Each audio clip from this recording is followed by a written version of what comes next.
Good evening, ladies and gentlemen, and a very, very warm welcome back after our short festive break. We hope you had a wonderful time with your friends and family over the last weekend, and that you're back at school with lots of renewed energy and enthusiasm to get back with your teaching and learning.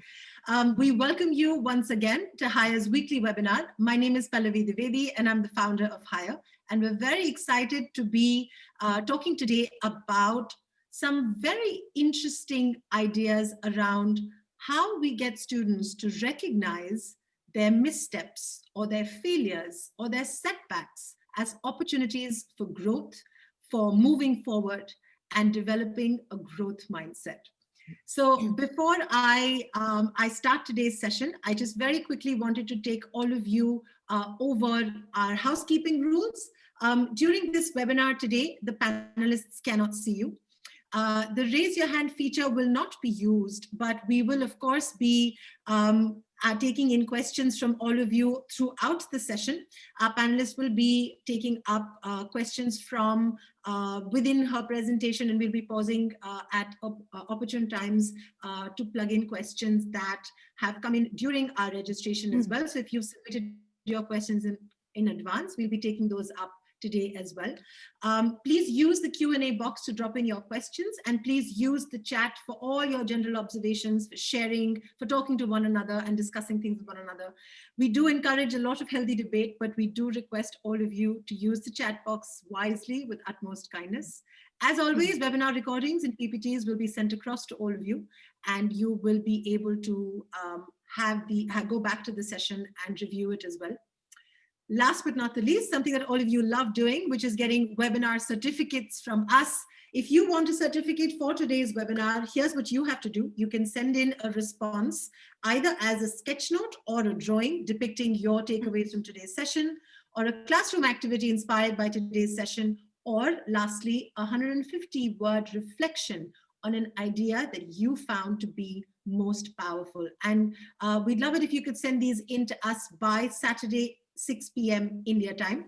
So we look forward to receiving your responses, sharing here a couple of amazing responses we got from our last webinar, which was on inclusive teaching for students with special needs as well as gifted students. So we want to congratulate Anamika Ghosh from Pathway School, Aravali, Vindhya Ji from the Indian Public School in Salem, VK Rajiv from Stonehill International School, Bangalore. And all of these wonderful educators have sent us reflections. They've sent us beautiful sketch notes and mind maps depicting what they've learned from this week's session. And you can, of course, go back to any of our social media channels to access these wonderful reflections and sketch notes submitted by these great innovative educators. So congratulations to our super contributors from the week before last. And we look forward to receiving entries for today's webinar and reviewing those as well. All right, so on to today's session on developing growth mindset in students. How is it that we encourage our students to view their growth and their own successes as well as their failures? How do we shape student success as educators? How do we shape their understanding of success as well as their approach to success? What are some of the common challenges that we face when we try and inculcate or promote a growth mindset? And what sort of strategies can we employ as educators in our classrooms to develop a growth mindset in our students? So that's what we're going to be talking about today with our wonderful panelist, Shannon Anderson. Shannon, welcome to today's session and thank you so much for being with us. Shannon is an award-winning primary school educator. She's also an author, as you can all see from all the fantastic books behind her. And she's been a speaker at various events and is, of course, a prolific children's book author and will be able to take all your questions today about how you can develop growth mindset in primary school students going all the way up to middle school. So thank you for being with us today, Shannon, and we're really looking forward to hearing from you.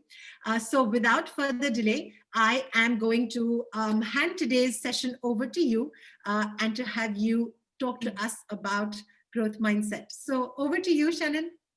Okay, wonderful. Thank you so much. Good morning to those of you in my time zone. It's 5:30 a.m. and good evening to the rest of you. I'm so happy to be here. And growth mindset is something I'm very passionate about. So I'm happy to share all of these things. Do keep in mind that I normally would do this as like a half-day training. So to keep it to 1 hour, I'm going to be squishing in a lot of information. And so, of course, if you want to contact me afterward, that's fine. Or if you want to talk about ways that I can expand on what I'm teaching you today, I would be happy to talk about that as well. So I'm going to go ahead and start, knowing I have so much to go through here. So let me share my slides with you. If there ever was a time that we needed a growth mindset in 2020, isn't it now? I mean, my goodness, we have gone through so much in this year with the pandemic, with sickness, with changes in school being in person or not in person, and trying to deal with all of the technology. So there are so many things that we have had to adjust to. So growth mindset is more important now than probably ever. I know for us at the beginning of the school year, it was kind of like, okay, so I think this will be the plan. No, wait, this will be the plan. And it has just been constantly changing and continues to do so. So what I'd really love for you to do is if you could describe what you think growth mindset is. How do you, a little phrase about what is growth mindset thinking? I'm going to check out the chat box here and see your responses. Yes, seeing things positively for sure. Being open-minded. Learning from mistakes is huge. Thinking creatively and problem solving, yes. Adapting, that's a good one. Dealing with disappointment is huge. Being resilient, yes. Trying new things. Yes. Overcoming. I love it. These are great. Okay, so based on your responses, I guess I don't even need to present today. You guys know what growth mindset is. Um, in all seriousness, though, I would like to talk about growth mindset. And this is a page from my book, Why is for Yet. This is a book that came out just recently. And Why is for Yet is a growth mindset alphabet book. And so, of course, every page has a different letter and has something to teach about what growth mindset is. And so this page says, L is for learning. There's almost no limit to the knowledge and skills you can learn. Your brain has the ability to keep learning your whole life, which is really good news, right? Something I love to share with kids is that the brain we woke up with this morning is actually different than the brain you have right now. And that is just, pun intended, mind blowing. Because when you think about it, your brain, as you're making decisions, as you're doing things, as you're thinking, from minute to minute, you are actually reprogramming your brain. You're actually growing your brain as you are growing those neural connections as you do that. And so one thing I like to talk to the kids about when I'm first introducing growth mindset in my classroom is about our brain, because it's something that is very interesting and intriguing to them since we can't see it, but also it's kind of the basis for growth mindset thinking. So I always pull out my handy dandy little neuron here, and I explain to the kids, of course, that our neurons are not this huge because we have billions and billions of these in our brain. So they would be super tiny. But what we can talk about with the kids about our neurons is that we have these neurons in our brains that are constantly, as we're making decisions, as we're thinking about things, it's the control center for our whole body. So as we decide to do something, as we think, our neurons are sending signals to other neurons. And as that happens, that's called neuroplasticity. And so as our neurons are connecting with other neurons, then they're building these connections and pathways. And as we practice the same things, those connections and pathways get stronger and stronger. And that is called learning. That is what causes us to grow. So one thing I want you to try is, if you have a piece of paper, or if you're like me and a teacher nerd and have a whiteboard handy, then I want you to draw just a basic little, kind of oval shape like your brain, kind of like this. And you can have your students do this. And so then I want you to take a pencil, pen, marker, whatever, and you're going to draw some neurons. Now, there would be billions and billions of neurons. We're just going to draw some, maybe a dozen or so. Now, this looks like a baked potato, I know, but this is our brain we're going to pretend. And so here are these neurons. Now, I want you to think about, and you can have your students do this. Think about this neuron talking to this neuron the first time we try something new. So let's say we're trying, well, let's take it very simply. So if we were learning to tie our shoes, the first time we try it, we're going to have this neuron talk to this neuron about what we're going to do. And then, it might work and it might not, but then we're going to try again. So as we try again, we're going to connect those same two neural pathways. So those shoe tying pathways there. And then we're going to try it again. And so we're going to connect those two neurons talking to each other again. Again, this is our shoe tying pathway. Now, as we keep practicing, that pathway is going to keep getting more defined. It's going to keep getting stronger. And we have the saying that what fires together wires together. And so the kids are going to be able to see, oh, my shoe tying pathway is getting really strong. And another way that you can demonstrate this in the classroom, just to make it more concrete, is you can take a string or a thread and you can explain that this is kind of like when neurons are first connecting with each other. So it's going to be really thin, not very strong yet. But then as I practice a skill over and over again, that pathway is going to get a little bit stronger. And so you can, either braid some of those threads or strings together or connect more together to show that it's getting stronger. And then as I practice some more, then those Connections are going to keep firing and wiring together. They're going to get stronger and stronger. And eventually, I'm going to have this really strong pathway that is my shoe tying pathway, to the point where I don't even have to really think about it anymore. Like right now, I could bend over and tie my shoe and not have to think through the steps. It's just automatic. And when you're building that automaticity, that means you've learned it. That means you're growing towards mastery.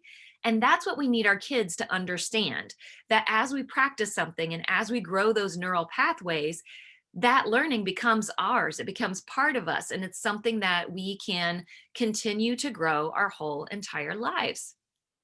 Now, something else I think is really key that we need to know about growth mindset is something that I've learned from Carol Dweck. So she is like the guru on growth mindset thinking. This is a book of hers that I have called Mindset, but you can also watch some of her YouTube videos. And one I like in particular is one where she talks about an experiment that she did with huge groups of students. And so these students were all given a task. They were all given the same task. But here's the thing, here's the key for us as educators and parents. Half of the kids, as they were working on the task, were praised for their, brains. Basically, you're so smart, you're so intelligent, wow, you're really bright. And so the whole time through the task, those kids, that half of the group, was praised for being smart, essentially, an innate ability, versus the other kids were praised for working hard, for their effort, for doing a good job, for problem solving, for really thinking about something. And I'm guessing you're probably going to know what I'm going to say here. The kids that were praised for just being smart versus the kids that were praised for their effort had different results when it came to being asked to do a new task. So all of these kids were asked if they would rather do this task or this task. And one task was more challenging and the other task was easier. Well, here's what happened. Here's what's interesting and what we really need to understand. The kids that were praised for being smart chose the easier task because they wanted to be able to keep that label of being smart. Versus the kids who were praised for working hard and for standing up to the challenge and for problem solving, they chose the more challenging task because that's what they were praised for working hard and putting in effort. This is huge for us to know, because then it goes even a step further. After those tasks were completed, the kids that chose the easier task actually didn't perform as well as the kids that chose the more difficult task, the ones that were praised for their efforts. And not only that, but afterward, the kids who were praised for being smart, who ended up doing the easier task and didn't even do as well, they kind of, some of them were lying about the results. Some of them didn't even want to hear the feedback, versus the kids who were praised for effort that took on a more challenging task and then did better at that task as well. They wanted to hear their feedback and they wanted to continue to grow and learn from that. And so this is just something that I feel is so important for us to know as teachers and as caregivers, that we really need to be praising our students and our own children's efforts and what they're putting toward the task versus just telling them that they're smart. And I know it seems like such a great compliment to say, oh, you're so smart, or to call our kids little smarties. But in effect, it's actually working against them, because you're praising them for something that they were born with, that they have no control over, versus they do have a lot of control over how much effort they put into a task. So keep that in mind. And as you're thinking about how you're going to approach growth mindset in your classroom, how can we teach this? I like to use lots of mentor text. And so here, of course, I have my two books that just came out, the Why is Forget and Mindset Power for older students. But if there are ways that we can launch discussions by being able to show growth mindset situations where someone has used growth mindset thinking, or a character has used it, or ways that we can show how our brains are working, those are ways that we can get started. Now, at the very beginning of the school year, I think it's essential that we're teaching through role playing and role modeling and creating that risk-free environment. So one of the things that I like to do is to show my students that, you know, we are a team, we're working together, and that we lift each other up and that we help each other, and that this is an environment where you can take risks, you can be creative, and you don't have to worry about those mistakes that you make, because the mistakes are part of the process. As a matter of fact, in my classroom, we call the mistakes growth spurts, because we grow from them, we learn from them. And I let them know right away that there is no tolerance for ever shaming someone or making someone feel bad or laughing or making fun of someone for the mistakes that we make, because that is actually how we learn. And so you can see here in one of my pictures, all of us wearing the same t-shirt there. And that's just one thing that I do to show that we are a united group. We learn and grow from each other. And it actually says all for one and one for all. And it says Team Anderson. That's my last name. And then on the back, instead of, you know, a lot of team jerseys, you'll see the child's name across their shoulders. But instead, what I did is, since I was teaching third grade at the time of this picture, I had a big 3 on the back, and I had all of the students sign that 3 to show that we have each other's backs. We're all on each other's backs. And so that just kind of helps to create that spirit of learning together as a family and a community, instead of just being separate people and encouraging competitiveness.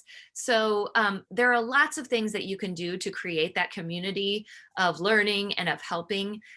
Some of the things that I do are, at the beginning of the year, I do a lot of kindness projects and things that help to encourage kids to encourage each other, to develop compassion for one another and for their learning process, and to be able to appreciate the specialness of each of our own learning journeys. So many of us have different things that we might be very good at.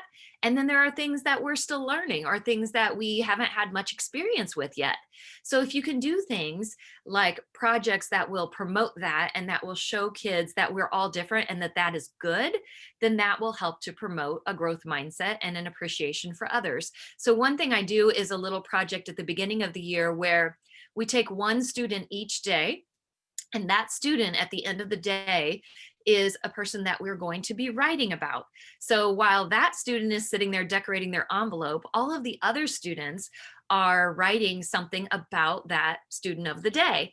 And we talk about, I do a whole lesson on what does that look like. We're not just going to be thoughtless and put something like, well, they're fun, they're nice. We want it to be meaningful. We want it to be significant to that student. So when they do get to read all of those comments, it will be something that will lift their spirits and build their self-esteem. So we want to talk about their strengths, things that we've noticed, things that they've done to help others or to help themselves to grow. And so that's part of what we do at the beginning of the year. Now, once we've made it through every single student, then we have this great reveal day, which is the picture in the middle there, where they get to open up the envelope that contains the thoughts and sentiments of all of the students in the classroom. And it's just this lovely day where everyone is reading what their classmates have said about them, and they get to keep this envelope full of positivity from their classmates. It's a great reminder for them that they can pull out on a day that maybe they are feeling down, or maybe they're feeling like they're caught in the struggle. And they just need to pick me up to remember all of the strengths that they have and the good things that they have shared with the world. And I've had students tell me years later that they still keep that envelope, and, you know, on a day that they need to pick me up, they might open that up and read and remember what their classmates said about them. Now, it's also wonderful if you can do the same thing. So as the students are writing about this student of the day, I am also writing about this student and tuck my letter in each envelope as well. And that means a lot to them. Now, this picture here, the student with the red shirt on, this is another project that I do where I have the students come up with their own project of a way that they can spread kindness and positivity and love to another person. Now, it can be a student in the classroom, or it can be someone else in the school or in our community, even in their home. But it is a specific thing that they have to plan for. They have to say, who is it they want to do this special act of kindness for, and why, and how are they going to do it? And this I wanted to share because this is a student in our classroom, the one that's holding the slinky there, he particularly had some issues with anger management. And when he would be upset, and he was in my classroom full time, but when he would get upset, he would sometimes throw things, he would yell things. It was very disruptive. And, some of the students chose to deal with this by, being upset about that. It was interrupting our class time. It was hard to concentrate when he was doing these things. And some students would get upset at him being upset. But this student chose to have his compassion project be to figure out a way to help soothe him, to help him so that he wasn't being upset. So he could choose a different way to deal with that anger or frustration that he was feeling. And so this boy's project was to give him, he saved up money that he earned through doing chores at his home, and he bought this colorful plastic slinky for him so that when he's feeling frustrated or upset, he can play with that. It's something that's quieting. It's something that keeps his mind off of what he's frustrated at the time.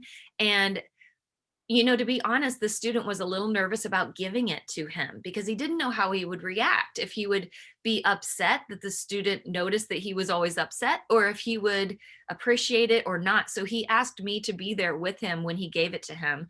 And you can see this very touching scene where the boy wrapped his arm around him and thanked him. And he was so appreciative that this boy took the time to notice, and not only notice, but wanted to help him.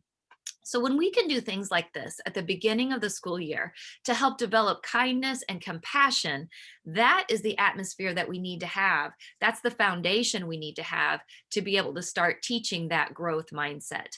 Another thing that is so powerful is to have mentors and models come into your classroom. So every other week, I try to schedule someone from the community or a parent from our classroom or a grandparent to come in and show what they do as a career, as a hobby, something that is going to show the kids what they're striving for. Because as we're learning in the classroom, sometimes our students don't really see the end picture, the end goals.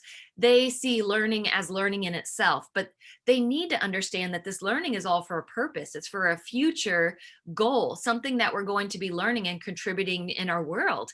And so I bring in people like police officers, doctors, veterinarians, all walks of life, all of these people coming in to talk about their careers. And I make sure to steer the conversation in a way where they're not only talking about their careers and what they have accomplished, but how they got there. What were the obstacles they overcame in order to become that, person in the world? Like what was it that was hard for them as they learned to become a doctor? Or as they learn to work as a tow truck driver, whatever the job is, they had to overcome things, they had to learn things, and the students need to see this. They, see a veterinarian as someone who gets to play with animals all day long, and it seems like this just lofty, wonderful, fun thing. And it can be, yes, but on the way there, they do have to learn math, and they do have to learn how to read and write in effective ways to be able to do their job to the best ability that they can. So bringing in mentors and models is just a great way to show the kids, the goals that they're reaching for and how to get there. Now, this also picture here down here with students is a way that I have also incorporated models. So you can bring in peer models or role models that are just, a few years older than them to come in and also show them ways that they have learned and struggled and grown in their studies. So this is just an example of some 8th grade biology students coming in to work with my 3rd grade students. We do this, once a month or every other month, where we just collaborate together. And my students look up to these students, and the 8th graders just feel like, these great role models, and they love being able to teach the younger kids. Here they are working on a digestive system project where the kids are using straws and noodles and all kinds of things to make a model of the digestive system, and they're learning from each other.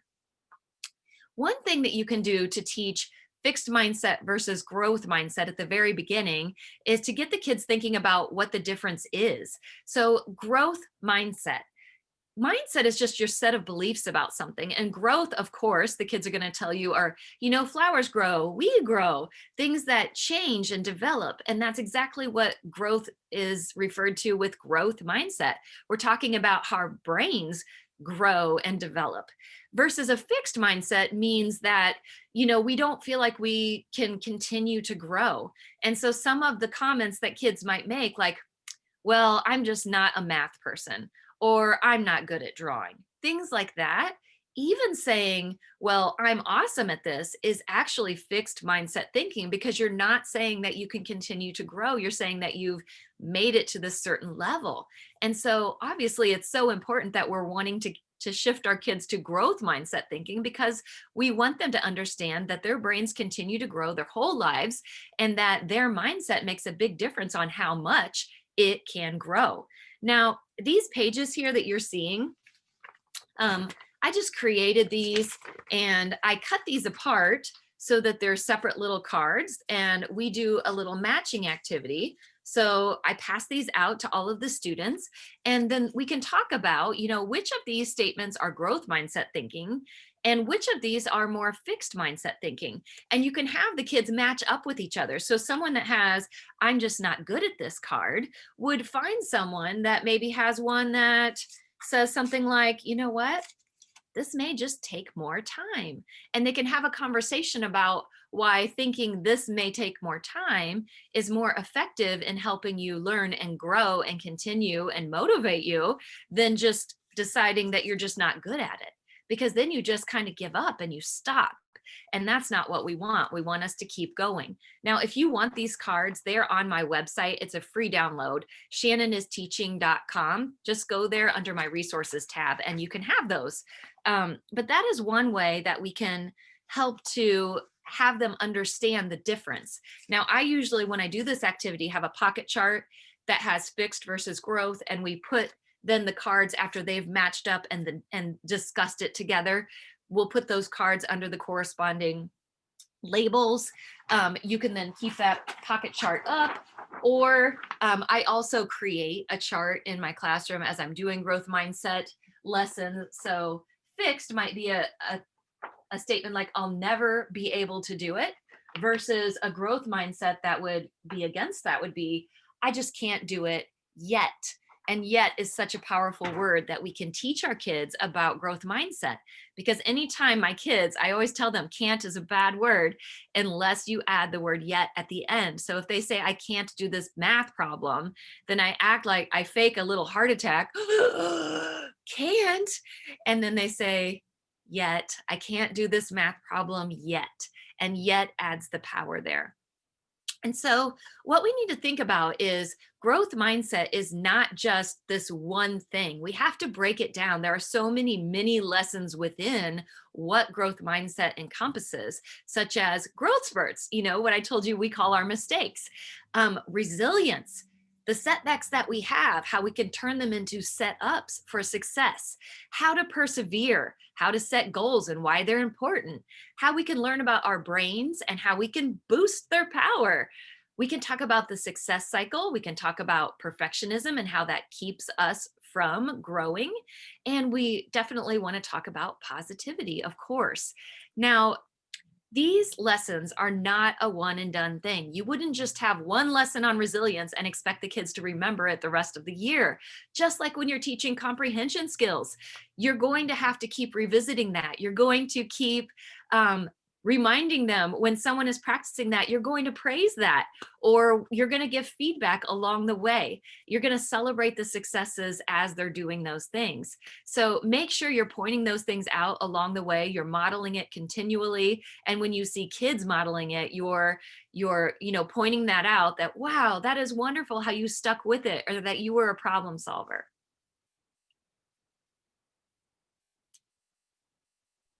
Shannon, this was so amazing. I think there's quite a lot of questions coming in. If we could just quickly pause here and take some of these. I'm also going to pick up some of the ones that had come in earlier during our registration. So one of the things that's common across all of the educators who've sent in their questions today, which is really popular, is for early years. How is it that we can inculcate a growth mindset in some of the youngest of the lot? And what is a good time to actually start talking about growth mindset in our classrooms? Okay. So there is no earliest age to start because, our brains are already working when we're in the womb of our moms. Think about that. I mean, while we are still in womb, we are hearing sounds and we're starting to learn things. And so we start learning from the day we're born. And so it's important that we are actually teaching this as parents. And then as soon as they're entering school, we want to make sure that we are encouraging a growth mindset right from the beginning. Um, growth mindset is one of those things. Like I usually use the analogy of, when is the right time to start teaching manners or kindness? Oh my goodness, there isn't. You teach it from the beginning. And so growth mindset is just like that. It's a belief system that we have the ability to grow, to learn, and continue to do so if we stay positive, if we persevere, and if we're resilient. So my answer to that is, I don't mean to be flippant, but really we teach it from when our kids are born and continue throughout our whole entire lives. Absolutely. And such an important point, right? That at what point in time do we stop learning from our mistakes? Or at what point in time do Exactly. we stop learning from our mistakes? And I think that, that's a process that we never stop throughout our lives, like you rightly pointed out. And as early as we can have our kids build that in, the better, right? Yes. So on to the evaluation of whether the kids are on the right track. How do we this question is coming from Roli Mankhand from Delhi Public School, Varanasi, and she wanted to ask us about how do we evaluate if our kids are on the right track when it comes to the growth mindset. How do we know that they're getting somewhere? Is there some kind of goal setting that we do for the growth mindset as well? So yes, and I do have a slide for this where I show the goal wall in my classroom. So I have a huge wall and it has a spot for every student, and there are enough spaces there that they could put up to 3 post-it notes next to their name. And we are continually setting goals. And I do talk about a process that I use for goal setting. I'm sure a lot of you have probably heard of the SMART goals, where the SMART each stand for a different thing. And I simplified that into SET. So SET, and the S is for specific, and the E is for what effort are you going to put toward that. And the T, of course, is your timeline. And so in using the SET method, my students set goals. We do set some long-term goals, but for the purposes of the goal board, we try to set shorter term goals, like a couple of weeks to a month maximum. And so that's one way that I'm able to track their progress. As they're setting these goals, they're putting these post-it notes up, and then we can really talk about and look at, once they meet one of those goals, they have a little binder that they keep these goal sheets in, that I have these squares that are the size of their post-it notes. And so when they meet a goal, then they get to take that post-it note down and put it in there. And then they just have a little bit of a reflection on, what was it that helped you to meet that goal? And they just jot down a little sentence or reflection about, well, I stuck with it, or I didn't give up, or I asked a friend who was doing well with it how they were doing it. And so they put that little reflection down, and then they immediately write a new goal. They're going to set a new goal for something else, or maybe something that is more of a mastery level of that particular goal that they want to keep moving toward. And the other thing is, though, that I love about the SET method is, if they haven't met the goal by the time they have set for that, then we revisit that together. So I conference with kids a lot, especially like during self-selected reading time where they're quietly all reading. That's the time that I'm not only talking to them about what they're reading, but I'm checking out the goal board, and I'm looking to see if there's someone who, I notice, oh, they set this goal and here it is today and they haven't quite met it yet. Then I'm going to visit with that student. I'm going to say, hey, what do you think it is? Do you think it's the specific part? Like, were you not specific enough so we don't really know if you have met it? Or is it the effort part? Like, do we need to change your strategy that you're working toward on that? If they set the goal of, not missing more than 2 on the a spelling test and the strategy is that they're just having their mom orally quiz them at home, do they need to change their strategy to writing those words down or to Mm. using a program like Spelling City or an app or practice more frequently? So is it the effort step? Or is it the time step? Because you know what? Sometimes we just need more time. And so we revisit that and then they can adjust the goal. And that's the beauty of it. I want them to know that it's not just that they've failed, it's we just need to tweak this because we can always get there. We just have to tweak one of those three parts. And I know that you want to come back to this as well when you go further along in your presentation. So I'm quickly going to jump to another question. I know that you Sure. are going to talk about curriculum, so I'm going to pause on that and perhaps revisit it once we're done talking about that. There was something about, so Aarti Seshadri, she's from the Akshar Arbol International School in Chennai. She wanted to ask us about the growth mindset in an online classroom. So how are we, now that we're all remote, a lot of the activities that you just talked about focus specifically on in-class settings and when kids are together, and it's so much easier to do a lot of the stuff that you just talked about. But in particular right now, when kids are all online and remote, how can we encourage a growth mindset? Right. So definitely we need a growth mindset for that. And some of the things that I talk about, we can definitely adjust to the online platform. The things with the growth mindset little cards, that is something that can easily be sent to the kids, as something that they can do the activity at home. And you can have the kids hold up, the different cards and we can have discussions about, you can put them in breakout rooms to have those discussions about, what is growth versus fixed? Why is this one stronger than this one? And other things like one of the things I do in an in-person classroom is I just took a binder and I inverted it. And I just put growth mindset thinking at the top. And I have this in the front of my classroom. And this has been such a powerful visual tool for my students because they see that it starts the day on plan A. But guess what? Sometimes things don't go according to plan. Sometimes the technology doesn't cooperate, or sometimes, all of a sudden we have a fire drill in the middle of a lesson. And so, I'll calmly walk over and I'll say, you know what, guys? We need to switch to plan B. And the key is that I'm walking over there very calmly so they see that a mistake doesn't have to upset us and ruffle our feathers, that instead we can just calmly realize, oh, I just need to redirect. I need to figure out a different way, or I need to pause for a moment. And so something you can do for the kids at home, and this is what I encouraged my students last year when we got kicked out of school for the rest of the year, is they can make their own little one of these. And this is awesome for them to have as they're working on things, because you know what? Things aren't always going to go as planned at home in the virtual platform either. And so they have their own little, and I just got this at the dollar store. It's just a little note card holder. And they love making things like this. And so they can just create their own. And then, when they're feeling frustrated at home and something's not working, they can flip to plan B or plan C. And so all of these things, we're teachers, we're creative, we can adjust them and make them work for, the platform online as well. Okay, that sounds fantastic. I'm going to take one last question that's come in from one of our live session attendees just now, Sure. about how do we, and this is coming from Aditya, who's asking us about how do we work with parents, especially now that we actually have a lot of parent eyeballs, considering that kids are learning from home. How do we ensure that this culture and this language of the growth mindset, it sustains even when kids are not in school, or not in class? So how do we sort of see that it goes back home as well? Yes, for sure.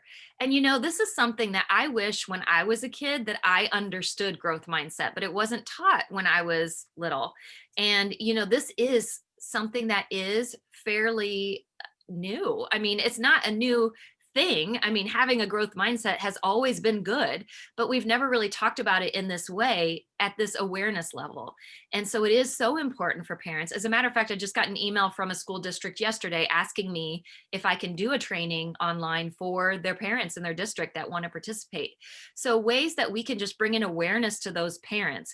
Now, that book that I mentioned, Carol Dweck's book, Mindset, and teaching parents just even that little thing of how to praise. praise effort, not ability. And so those little things that they're not little things. And so if we can shift our parents' minds and get them to understand, that can make a huge difference in how they encourage their own kids, especially in this platform where I know I've been hearing a lot of parents are frustrated because they're kind of trying to teach in the background.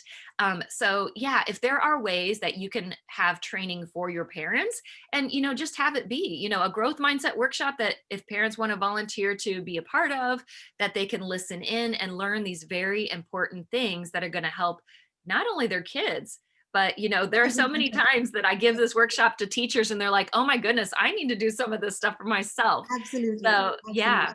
Absolutely.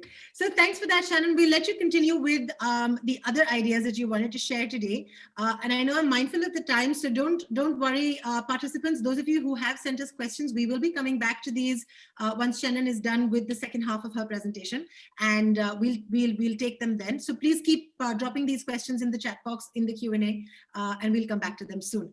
Over to you, Shannon, again. Okay.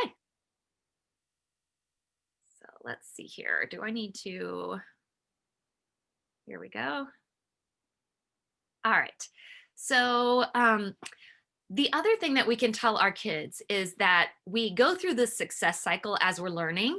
And part of it is we try something and we actually do most of the time fail the first time we try it, right? The first time you get on a bike and you don't have those training wheels, you may wobble and fall.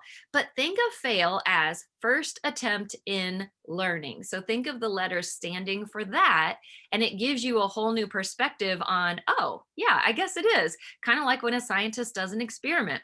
Their first attempt is just giving them information about what they need to tweak and change in order to try again and see what the next trial brings. There are all kinds of mentor texts that are out there that are just wonderful about learning from our mistakes, and learning from mistakes is huge when it comes to growth mindset because we need our kids to embrace that. Now, I just explained the growth mindset flip charts, so I'm going to breeze right through that. You know what those are. And another thing we can do about teaching from mistakes is pointing out the famous failures of others.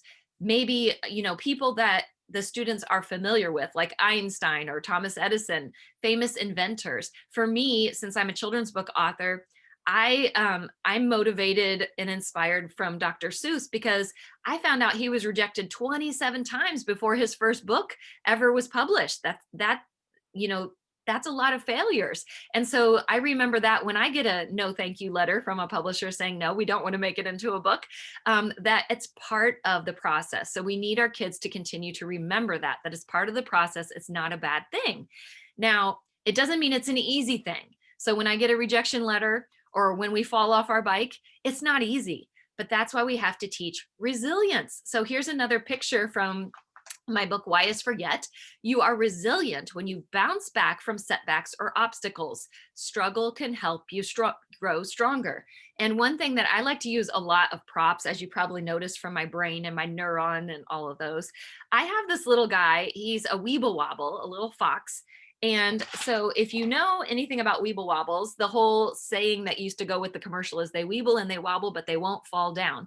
They're weighted at the bottom. So if you show the kids that you can knock him down, but he's always going to come back up again, you can have him be a reminder that that's how we have to be. So when something knocks us down and when we're struggling, we have to figure out the way that we can get ourselves back up, dust ourselves off, and try again. Now, we can also have kids do this visually through drawing. So they can do sketch notes while you're talking about this. This is something one of my students did, talking about self-control. If you have no self-control and you're not resilient, you might throw a fit or get very angry, versus if you have self-control, you might smile through it and decide, you know what, I'm just going to try again. There are lots of ways that we can build resilience. And one way that is a lot of fun for the kids is showing them through games, through things that are not high stakes, that we can practice these different failures, and some of them we have no control over. And that's how real life is. Like in Candyland, when you're playing that game or Chutes and Ladders, you get almost all the way to the top, and then you get the card or you get the space that says you have to go all the way back and start again. And so those setbacks, we just have to deal with them. It's part of it. And so if you can show that through games and through activities in your classroom that are not high stakes, that are not for grades, that are not scary, then the kids can learn from that and then grow from that. So set is something I already talked about, setting our goals, specific. What kind of effort strategies are you going to use, and what time frame do you hope to accomplish it in? And this is the goal board that I talked about. And the reason I made this giant Post-it note of by April 7th, I will do a back walkover is because it's important that we not only have our kids set academic goals, but we also want to support them in their personal goals. We want to show them as teachers that we care about them as a person, not just as a student in our classroom. Now, these other two pictures on the corners are vision boards. So I mentioned my goal board has more of our short-term goals, but I also like to encourage kids to think about their futures. I mean, that's why I'm bringing in mentors from the community talking about careers. That's way in their future, but it's important that kids are thinking about that. So these vision boards were done by some kids in 5th grade. And, they have pictures of the colleges they want to attend, the countries they want to visit. How awesome is that, that they're thinking ahead? And then if you know that you have these things you want to aspire to, you have to work hard to get there. And that helps us keep motivated to keep going. So I created this visual to show the kids, at the top, it kind of shows how we really hope and wish our goals would go. We wish it would be just a straight shot and there wouldn't be any obstacles, but the truth of the matter is, if you look at the bottom, that's more like how some of our goals go, especially this year. So, we're going along and, there are dips, there are valleys, there are challenges and things that we have to work through to be able to get to the end goal. But the news is the goal is still there and we can keep working. It's just a matter of how much practice, how much effort, the learning that we do and the mentors that we learn from, we can finally get there. So here's the success cycle. And this is something that I do very hands-on with my students. So let me erase my little baked potato brain here that I had. And so I always start out by talking to the kids about, first of all, we're going to try something, whether it's trying to make a basketball shot. And let's say that the shot doesn't even make it to the basket, doesn't even hit the rim, then that was a fail. But again, remember, fail is first attempt in learning, right? So then we think about, okay, so that didn't work. And so we think about, well, what can we learn from this mistake that I made? It didn't quite make it. Maybe I need to push off more with my legs or with my arms or aim differently. And then I'm going to take what I just learned. I'm going to improve. I'm going to make tweaks. I'm going to change something before I try again. And I have the kids create this success cycle and we talk through it. And here's the thing. We can't just go from try to fail to try again. You cannot skip the learn and improve part. That's the crucial part of the success cycle, because if we just keep trying and failing and try again the same way, we're not making new mistakes and we're going to just keep getting the same results. So that's what's really important in the success cycle. And again, there are so many things that we can teach through mentor texts. These are some of my favorites for teaching that perseverance that we need to keep trying and keep going even when it gets really hard. Now, I want kids to also understand that, we, with our high-powered brains, are high-performance machines, aren't we? But even high-performance machines like race cars, I'm from Indiana, so the Indy 500, if you're familiar with that race, is a pretty big deal in Indiana. Even high-performance machines need to take pit stops. They need to take breaks. They need to refuel, and that's important for us to do too, through brain breaks, through sometimes just stepping away for a little while, sometimes through, just stopping, pausing, and learning something new before we try again. And so that's important to remember. We have to take those pit stops. We have to refuel, and we have to make sure that we're taking care of our bodies and our brains so that they can do their best. We have to make sure we're eating right, we're getting our rest so that we can perform. And we have to remember too, to be easy on ourselves and gentle with ourselves, that growth can be gradual. I can't just lift a bunch of weights and then look in the mirror after one session of working out really hard and expect to see big results. It's a gradual process that we build. I can't just sit down the first time at the piano and play a Mozart piece beautifully, because it's going to gradually happen over time that I improve and get to that level. So another thing that I have in my classroom is a celebrate success table. And that is a way that we can celebrate our success along the way, because it can be sometimes a struggle. It can sometimes be a long process. So it's important that we're not just celebrating when we make our goal too, of course, but we need to celebrate the progress that we make along the way. And so these are just different noise makers and fun things that they can set at their table for the day or whatever.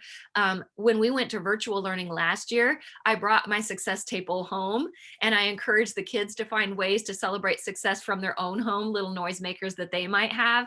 And so when we had a reason to stop and pause and celebrate, I would celebrate with my celebrate success table items, and they would celebrate too on the screen. And it was just a lot of fun.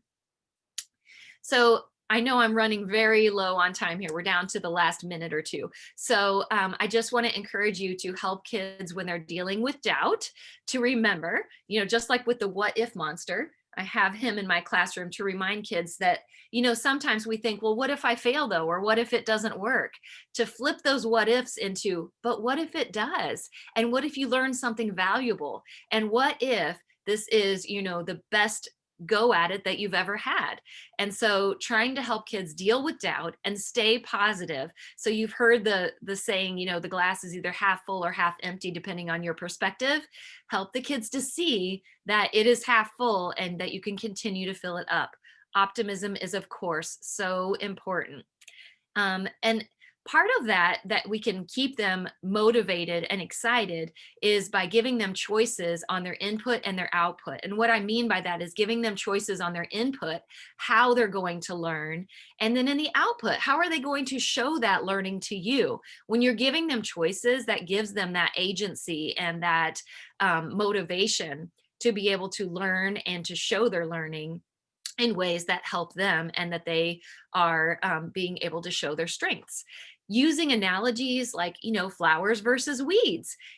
Our flowers, we want to grow and succeed. And our weeds, maybe some of the negative thoughts we want to get rid of so that we can keep growing and succeeding. I want to close with teachers. You need to remember, you are working harder than ever. And you are a high performance machine. And I want you to remember that you need to also take care of you. You need to embrace that growth mindset and be that role model for the kids. So make sure that you're taking pit stops. Make sure that you're getting the rest and the nutrition that you need to be able to be the best you that you can be. And just remember, that we're all learning and growing together. And if there's anything that you have questions about, or you want to reach out to me to have, like I said, this is a lot I squished into 1 hour. If you want more information, I do professional development virtually, and in person, if that ever happens again. So you can reach me at shannonisteaching.com. I have a contact me tab, or just directly, my email is shannonisteaching@gmail.com. Very easy. Or connect with me on Twitter. I've done some of the tweet meets with Highr logs, which have been really a lot of fun, and we learn so much from each other. I'm Shannon Teaches on there. On Instagram, I'm Shannon is Teaching. So I would just love to connect with you and be able to keep learning and growing with all of you. Thank you so much for tuning in. I know we have a few more questions. Yep, I'm just quickly going to jump into these last couple of questions that had come in. Shannon, this one was in from one of the teachers, the one that I jumped over last time, which was about how is it that we can actually, as a head of school or as a principal, how can you inculcate in other teachers, or perhaps if you're a department head, how do you help other teachers in your group or in your cohort develop a sense of growth mindset, and what sort of resources can be accessed to help teachers move to a higher level of thinking and perceiving their own successes? I know you ended with this, so I thought this would be a great sort of question to Sure. extrapolate. Yes, definitely. So when I was first learning all about it, I read Carol Dweck's book and then I started watching some of her videos, and there are growth mindset podcasts, and there are, oh my goodness, if you go onto YouTube, there are so many amazing videos about growth mindset thinking, some that are for us as educators and parents, and some that are just wonderful to show the kids that do it in kid-friendly ways. There are, little cartoon brains talking about how they grow and learn and the neuroplasticity. It's such a complex thing that happens in our brain, but we can break it down in ways that kids will understand. But like I said before, using mentor text is just one of the biggest ways. There are so many amazing books out there. This one, Think Tank, just teaches about the brain in a way that kids can understand, using the tortoise and the hare to talk about perseverance and determination. This book, Spin, is great about, encouraging yourself. This little girl is going on a tough bike ride, and she has things she says to herself, about keep going, I can do this, that we can then share with our kids. So when we're reading books that have characters that are doing these things that we want to teach, when we're showing these videos, and of course, when we're role modeling it ourselves and we're pointing it out when we see students showing a growth mindset, those are the ways that we can continue to do these things. Now, I intentionally built in at the end of my school day every day a good 15 minutes that we were able to do some kind of character building skills and lessons so that I could continue to have the kids learning about these important social and emotional topics. And sometimes it would be, just one component of growth mindset. Maybe we're going to role play something, or maybe we'll read a book about it and talk about the characters. Maybe we're just going to have a discussion or watch a quick video and talk about it. But those are all different ways that we can do that. And I'm happy to share any of those strategies with your schools if you're interested in learning more about that. Fantastic. Shannon, I know we were really short on time, so we're going to have time for just one last question. Okay. I think this is something that, particularly right now, is something that a lot of the teachers out there are looking to do. I know you already talked about motivation and you already talked about building resilience, but are there any particular mindfulness practices that you would recommend that teachers use when they're trying to develop a growth mindset? Because I know that the two are very, very inextricably sort of connected. Sure. Yeah, I'm actually working on a book on mindfulness, so this is great. Fantastic. So let us know when it's out. Yeah. So mindfulness is just, this is another thing that I feel like is coming to a new awareness for people. There are a lot of people that have meditated in the past or have been understanding of what mindfulness is, but to be able to teach our teachers and our students what this is and how important it is, it's really about just being in the present moment. And sometimes our kids struggle because they're either thinking about something or stressed about something that happened, whether it's at home or whether it was the last time they tried this hard thing.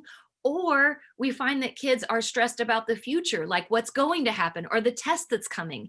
And so mindfulness is all about bringing yourself in to the present moment and being mindful of even just your breathing.